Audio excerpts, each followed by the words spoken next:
Baik, perkenalkan nama saya Fatima Zara selaku moderator. Selanjutnya saya akan membacakan biodata dari pemateri. Nama Eka Puspita, kelas 12 MIPA 1, NAI 050 garing angka Romawi 4 garing PD titik 16 garis datar MKS garing 2024. Jabatan Wakil Koordinator Divisi Digital Grafis, alamat Jalan Adipura 1 nomor 4. Nomor telepon 0888 4732506. Baik, untuk mengefisienkan waktu, saya persilakan kepada pemateri untuk memaparkan materinya. Oke, sebentar. Jadi materiku itu adalah Mise en Scene dengan materi kecilnya yaitu sulitnya memproduksi sebuah film. Next. Nah, pertama-tama Kak suruh dulu kalian semua identifikasi gambar ini. Kira-kira apa saja yang ada di gambar ini? Tuh. Nah, sofa. Ada lagi ndak? Kayak suasananya mungkin. Ada ndak? Ya. Kayak. Menurutnya kalian ini tuh ruang apa? Ruang tamu. Oke. Next. Nah, sedangkan kalau gambar yang ini apa?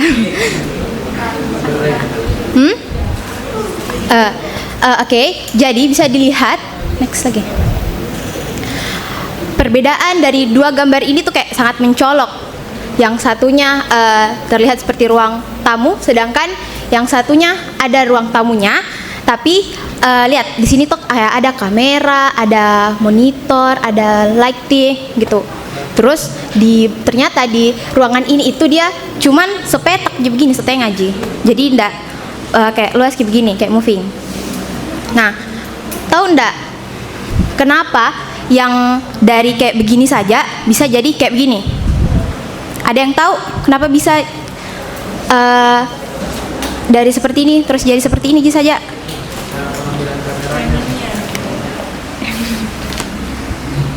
Cara pengambilan kameranya, Kak.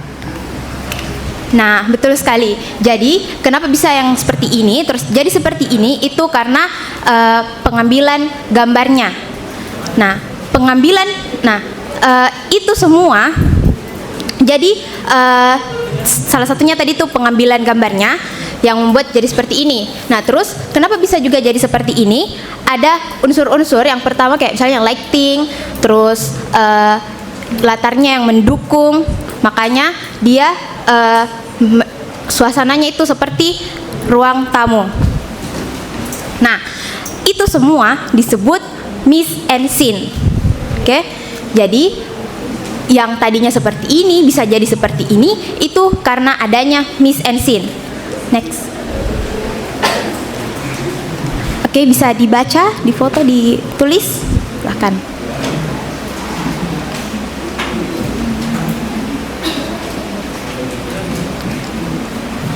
Sudah?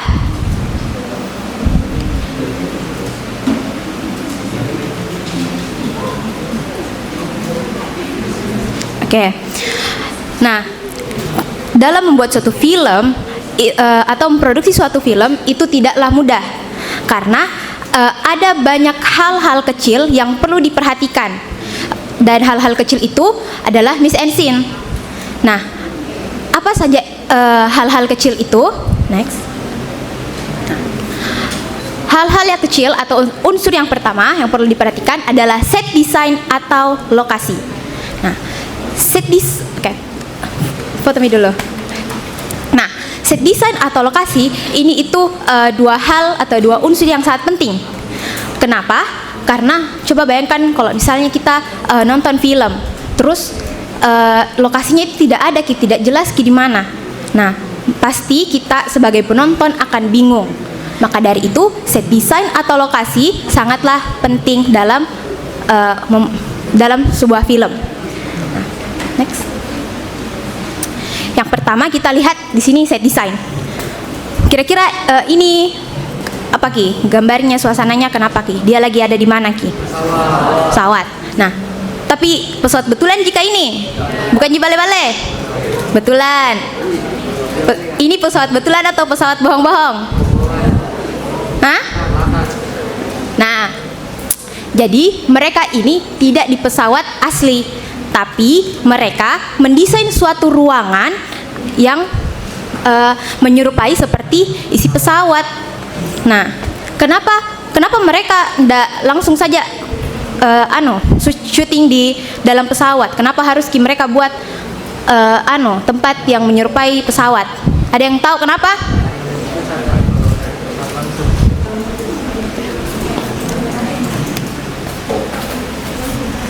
Banyak memakan biaya. Ada lagi? Oke, tadi katanya temannya itu memakan banyak biaya. Nah, betul sekali. Set design digunakan untuk mengurangi biaya pengeluaran. Kalau misalnya mereka syuting di pesawat yang asli, pasti akan memakan biaya yang banyak. Lalu, yang kedua, itu akan memakan waktu. Nah, set design itu digunakan untuk mengefisienkan waktu dan mengurangi biaya. Nah, lalu keselamatan kru dan aktor. Oke. Next. Nah, lokasi. Berbeda dengan set design, lokasi itu adalah tempat real atau nyata, langsung di tempatnya, tidak dibikin-bikin ruangannya. Nah, lokasi itu digunakan ketika sang sutradara ingin mendapatkan suasana yang lebih realistis yang tidak didapatkan di set design. Next. Belum. Kembali tadi. Nah, dari yang penjelasanku yang tadi, ada ndak kalian lihat perbedaan antara set design dan lokasi?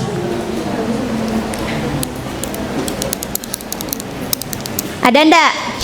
Siapa yang bisa temukan perbedaannya? Angkat tangan.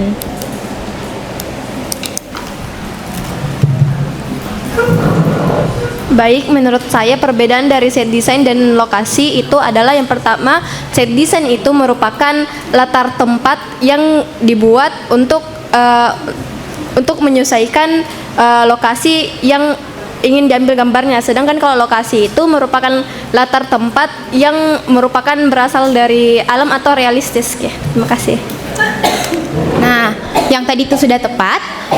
Oke, jadi perbedaan lainnya antara set design dan lokasi itu terletak pada kamera. Coba kalian lihat, ini kameranya di sini tuh kameranya kayak mengarah ke sana. Sedangkan kalau di lokasi kameranya itu dia bebas menyorot ke sana kemari. Nah, artinya kalau di set design kamera itu pergerakannya terbatas. Karena kalau misalnya kameranya itu ke sana kemari, pasti bakalan kayak kelihatan gitu yang tadi, yang di belakang-belakangnya. Kan? Sedangkan kalau di lokasi itu beda Kalau di lokasi kameranya itu bebas bergerak ke sana kemari. Karena tidak ada yang tidak ada kayak lighting, kabel-kabelnya tidak ada. Gitu.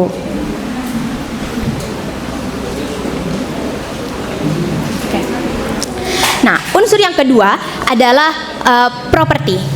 Bisa dicatat, ditulis, difoto.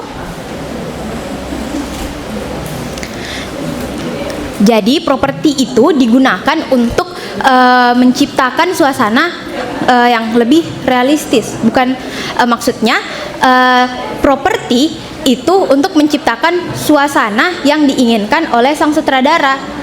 Nah, lihat fotonya, gambarnya. Nah, ini kira-kira ini gambarnya apa suasananya? Kenapa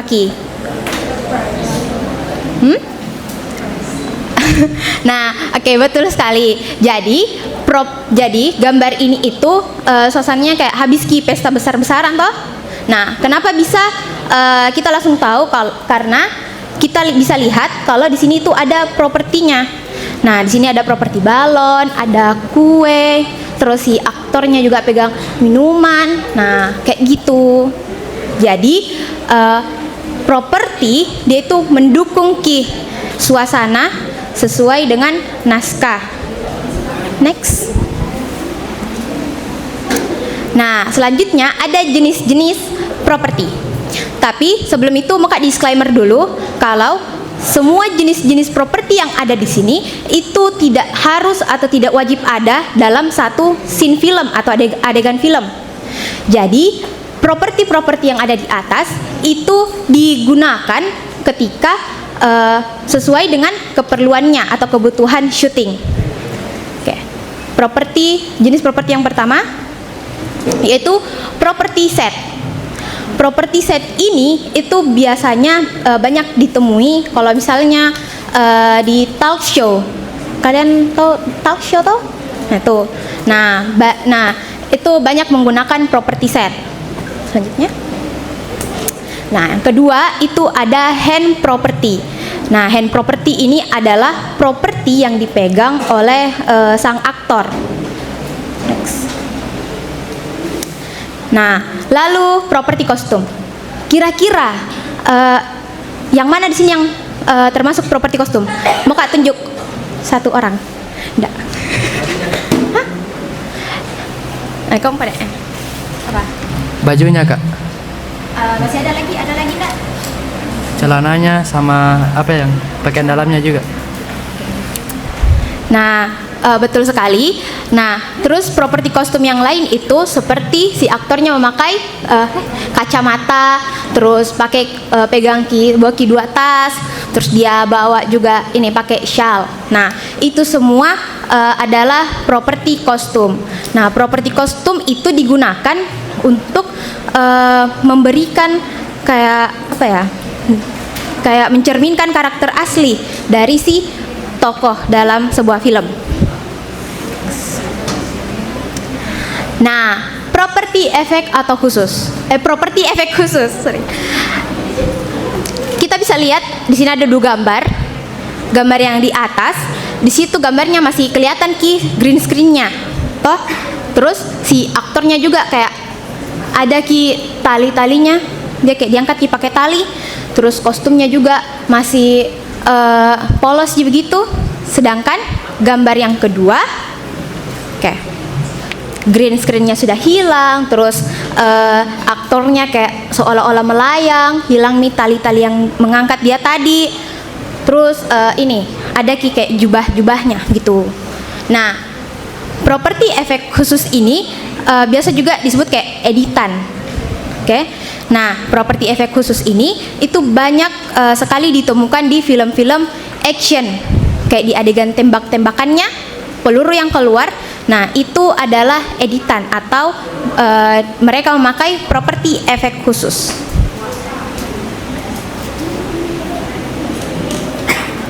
Nah, properti selanjutnya yaitu food props atau properti makanan atau minuman. Oke. Nah, food props ini itu biasanya banyak ditemui kalau misalnya scene atau adegannya itu di restoran, di dapur, di kafe. Terus bahkan juga selain di tempat-tempat itu biasanya sang aktor bakalan kayak ala-ala jalan gitu terus sambil makan gitu. Nah, tuh dia bawa properti makanan. Belum. Nah, terus properti makanan ini tidak selamanya mereka pakai kayak makanan real, makanan asli. Tapi ada kalanya kru film itu bakalan mengganti makanan asli dengan kayak makanan buatan gitu. Contohnya kayak mie biasanya mereka bakalan ganti dengan mie yang dibuat dari plastisin kayak gitu. Nah, next ada properti dokumen. Nah, properti dokumen di sini ya buku-buku. Nah, properti dokumen itu banyak sekali kita temui di kayak misalnya ruang kelas, terus di perpustakaan kayak gitu. Jadi properti dokumen itu pokoknya yang kertas-kertas lah.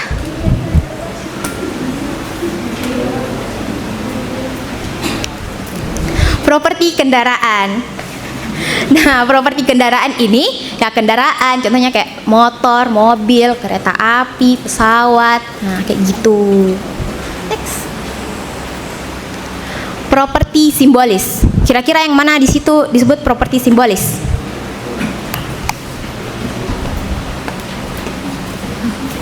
Kira-kira yang mana di situ yang disebut properti simbolis? Itu yang kayak kaca, yang bening.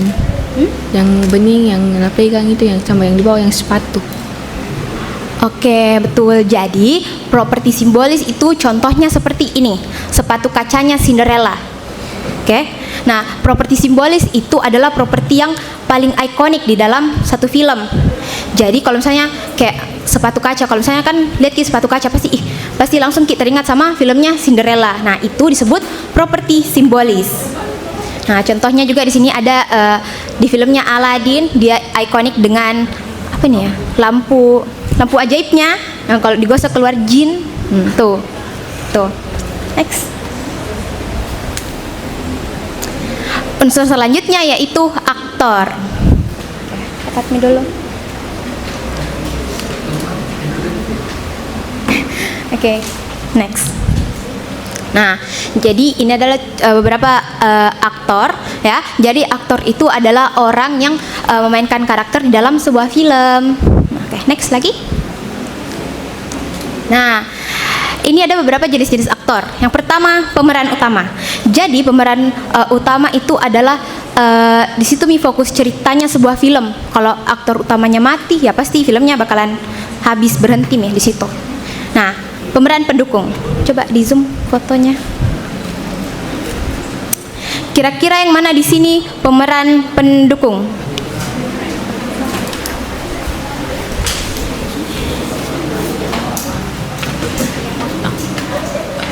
Yang di belakangnya Ari Irham.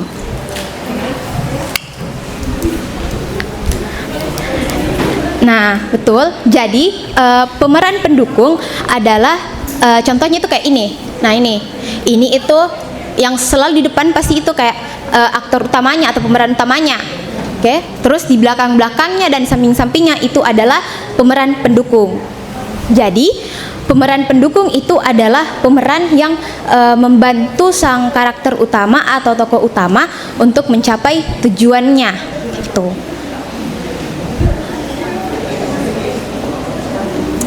Nah, yang ketiga ada figuran. Bisa difoto atau ditulis atau dibaca. Oke. Nah, mau kakak kasih lihat satu video untuk figuran. Ada sih.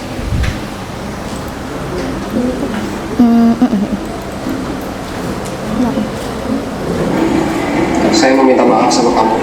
Ditonton dulu. Kemarin. Apa-apaan? Saya merasa agak keterlaluan. Bagaimana yang keterlaluan? Nah, kalian tahu yang di sini yang mana namanya figuran enggak? Tahu? Siapa yang tahu yang mana figuran di situ? Ada yang tahu? Angkat tangan.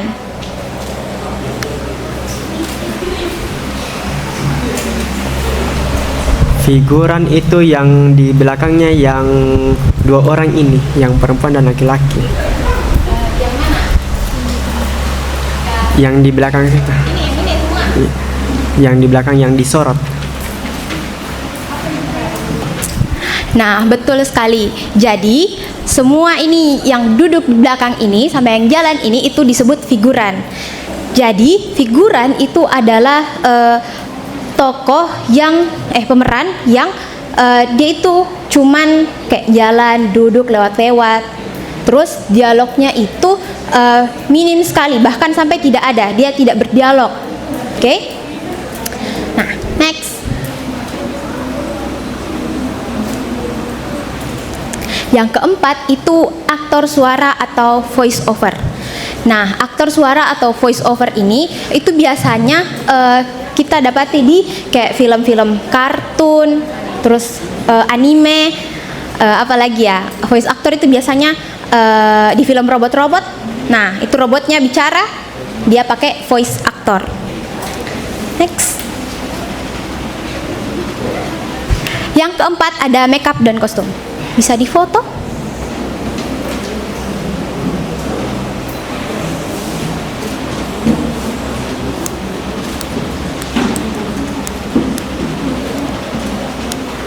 Oke. Makeup dan kostum itu adalah dua unsur yang saling berkesinambungan.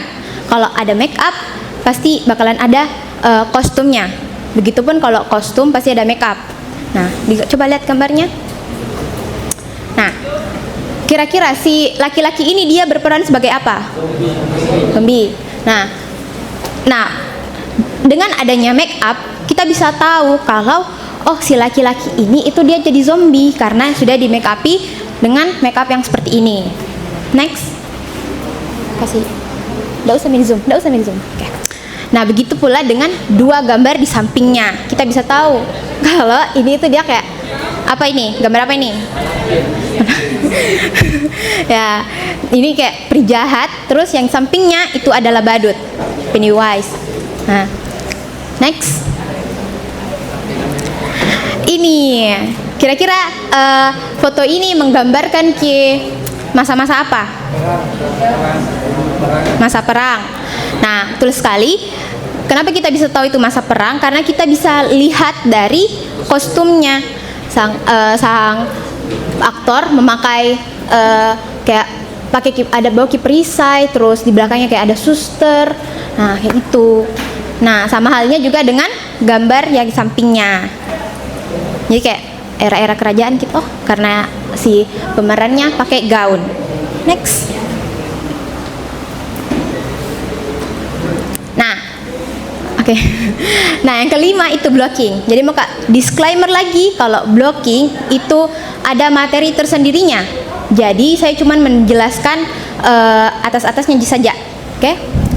Jadi blocking itu adalah teknik penempatan kamera. Oke. Nah, tapi sang aktor juga harus ikut menyesuaikan. Oke. Nah, jadi intinya blocking adalah teknik penempatan kamera, tetapi sang aktornya juga ikut untuk menyesuaikan dirinya dengan kamera. Oke, untuk blocking mau lagi kasih lihat kalian video. Videonya, ya.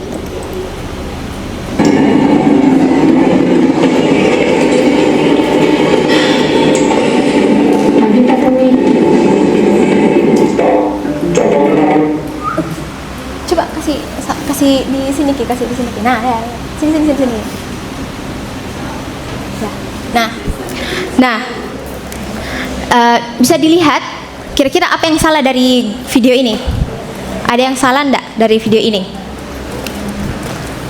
Ayo, ada yang salah enggak? Ada yang tahu kesalahannya dari video itu? Nggak ada buang angkat tangan, tunjuk ke Pade.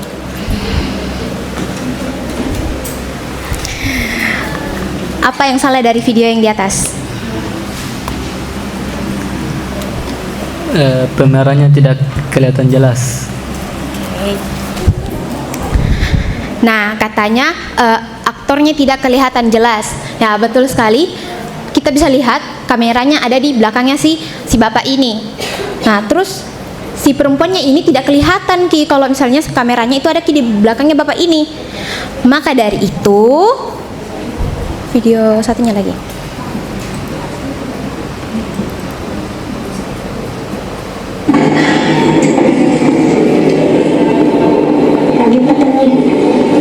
Stop. Ada sini. Lagi. Nah, jauh lebih baik dari yang tadi itu videonya. Nah, kira-kira itu karena apa? Kenapa bisa berubah Ki? Yang tadi ketutupan Ki, aktor perempuannya, sekarang aktor perempuannya kelihatan Ki. Kenapa? Kira-kira apa yang berubah dari situ?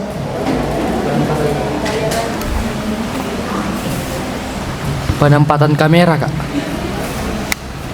Nah, betul sekali. Kenapa yang tadi si aktor perempuannya itu ketutupan, sekarang kelihatan Ki lagi dengan jelas? Karena adanya perubahan penempatan kamera.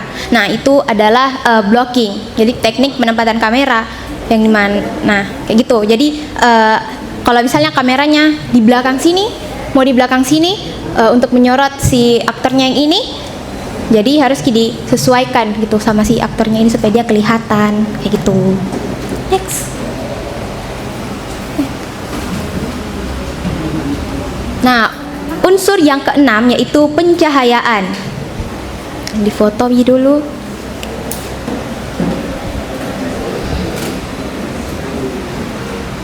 Oke. Pencahayaan itu juga merupakan salah satu elemen atau unsur yang paling penting. Kenapa? Karena kalau misalnya kita lagi take video atau buat film, terus kita dalam ruangan, terus gelap-gelapan tidak ada pencahayaan, pasti bakalan jelek hasilnya. Nah, itu sebabnya ada yang dinamakan pencahayaan. Next. Nah, pencahayaan ada dua, yaitu pencahayaan alami dan pencahayaan buatan. Pencahayaan alami itu banyak ditemukan, bukan ditemukan sih, dia kayak ada sendiri karena dia alami. Nah, pencahayaan alami itu biasanya banyak ditemukan di lokasi. Kayak tadi set desain lokasi. Nah, kalau di lokasi itu pakai pencahayaan alami. Sedangkan kalau di set design dia memakai pencahayaan buatan yang berasal dari lighting. Ini lighting.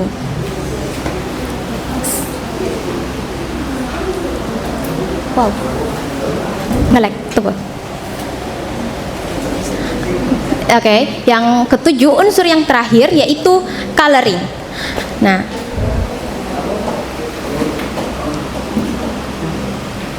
jadi coloring, intinya coloring itu adalah memberikan warna pada film.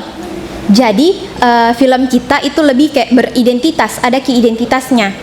Nah, contohnya pada filmnya Barbie dan filmnya Oppenheimer. Film Barbie pasti kalau misalnya lihat warna pink-pink, nah pasti kita teringat pada filmnya Barbie. Nah, itu namanya memberikan identitas. Jadi coloring itu memberikan identitas pada sebuah film, kayak gitu. Nah, terus di Oppenheimer kan bercerita tentang bom-bom toh, Oppenheimer. Nah, makanya pewarnaannya itu diberikan pewarnaan yang kayak warna-warna gelap, kayak warna-warna coklat, hitam, terus kuning yang gelap gitu. Nah, seperti itu. Dan terima kasih telah menyimak materiku. Saya kembalikan ke moderator. Itulah tadi pemaparan materi ke-7. Selanjutnya saya buka sesi tanya jawab. Bagi yang ingin bertanya silakan angkat tangan. Tidak ada yang mau bertanya? Oh, itu tahu anak.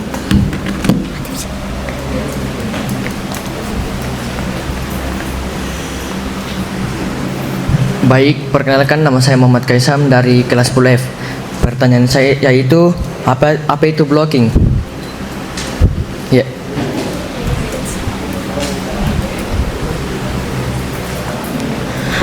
Oke, jadi blocking itu intinya adalah teknik penempatan kamera. Oke. Nah, jadi kayak tadi misalnya ada dua orang. Contohnya gini, kayak ada dua orang toh. Lagi kayak. Oke, jadi kayak misalnya ada dua orang. Terus orang yang ini itu mau disorot, tapi disorotnya dari belakangku sini. Nah, bagaimana caranya supaya si budakku ini kelihatan sama si orangnya ini juga kelihatan? Nah, makanya si kameranya itu harus diposisikan agak lebih kayak lebih ke sini jadi tidak pas di belakangku sini. Karena kalau pas di belakangku sini pasti si orang yang depanku ini bakalan tidak kelihatan, padahal inilah objek yang mau disorot gitu. Jadi kameranya itu diposisikan agak ke sini tuh, kayak ke samping dikit gitu. Jadi kayak itu contoh dari blocking tuh. Oke, masih ada lagi yang mau bertanya?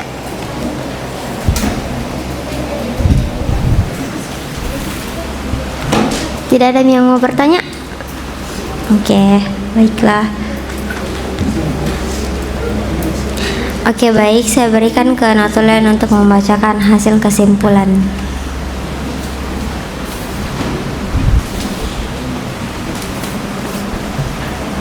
Oke, baik, terima kasih atas kesempatannya dan langsung saja saya bacakan kesimpulannya.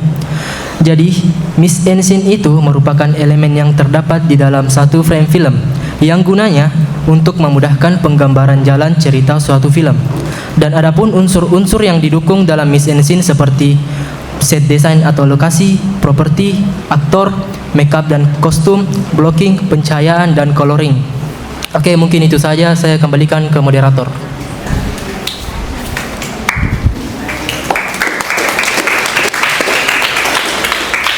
Selanjutnya saya serahkan ke MC.